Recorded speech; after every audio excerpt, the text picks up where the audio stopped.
Mến chào các bạn, chúng ta lại gặp nhau sau một tuần. Các bạn đã áp dụng thành công chiến thuật biến hóa lực và điểm rơi để đối phó với rơi lớp bóng bổng chưa? Nếu chưa thì các bạn có thể xem lại tập 2 của 5 phút kỹ thuật bóng bàn nha.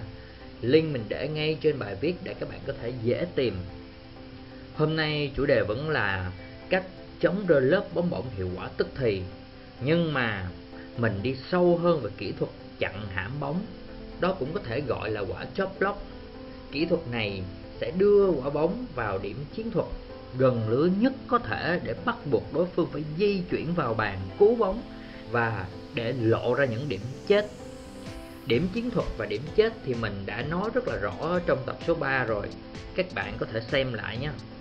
Ok, vô nha. Vẫn là nguyên tắc mắt thấy, chân di, tay lăn nha các bạn.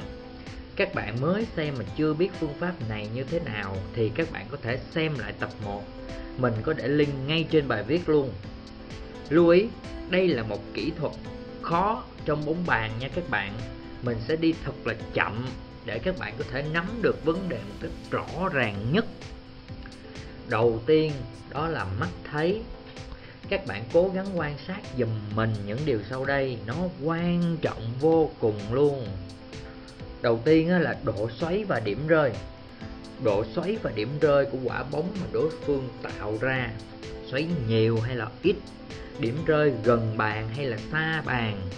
Nếu mà xoáy nhiều hoặc là điểm rơi xa bàn á, thì lập tức các bạn phải bỏ ngay cái ý định thực hiện kỹ thuật hãm bóng, mà thay bằng một phương án xử lý an toàn hơn giùm mình nha. Vì kỹ thuật này không thể thực hiện được nếu xảy ra một trong hai trường hợp trên. Các bạn phải chắc chắn rằng bóng sẽ rơi vào khoảng giữa cho đến gần lưới nhất và độ xoáy không cao. Cái này thì bắt buộc các bạn phải cảm nhận.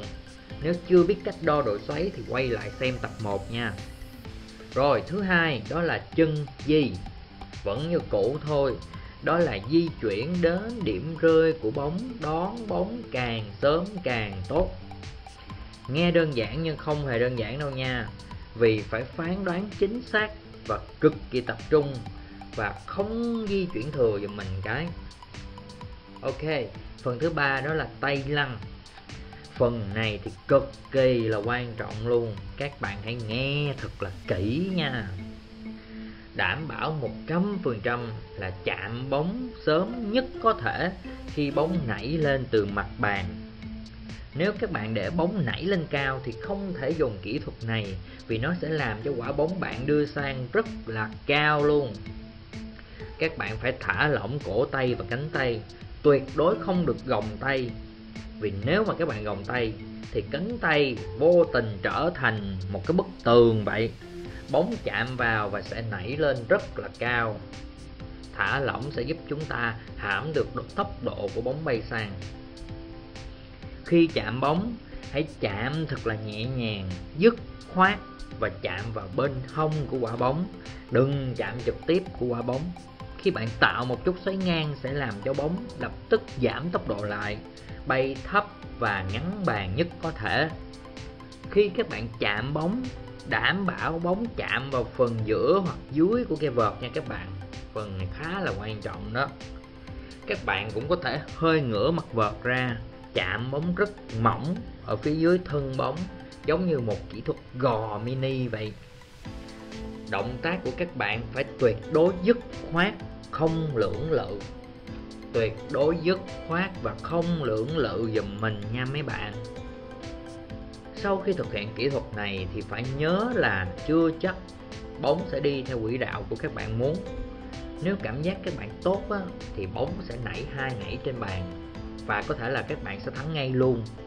Nhưng mà còn bình thường á, thì giống như đây là một cái bước mà bạn đánh vào điểm chiến thuật và phải chuẩn bị cho quả sau để dứt điểm và điểm chết. Đây là một trong những cái kỹ thuật rất là khó, cho nên đòi hỏi các bạn phải tập luyện rất là nhiều trước khi sử dụng vào các tình huống thực tế.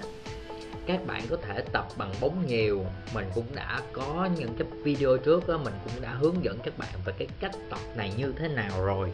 Đó, các bạn cũng có thể sử dụng máy bắn bóng để mà tập cái bài này luôn. Nếu mà các bạn mà cần mà mình hướng dẫn để mà set up cái máy bắn bóng để mà tập cái bài này á, thì các bạn có thể inbox cho mình để mà mình hướng dẫn cho các bạn nha. Rồi, bây giờ thì chúng ta sẽ xem lại các pha bóng của Marlin và Warner áp dụng cái kỹ thuật này nha các bạn.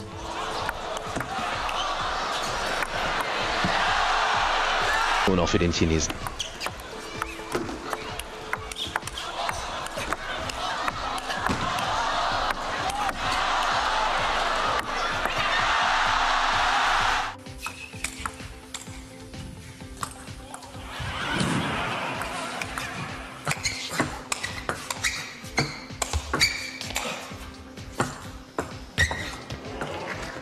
Ok, vậy là xong tập này nha.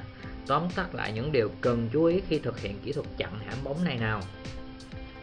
Đầu tiên, mắt phải quan sát được độ xoáy và điểm rơi. Chân di chuyển đến vị trí bóng càng sớm càng tốt.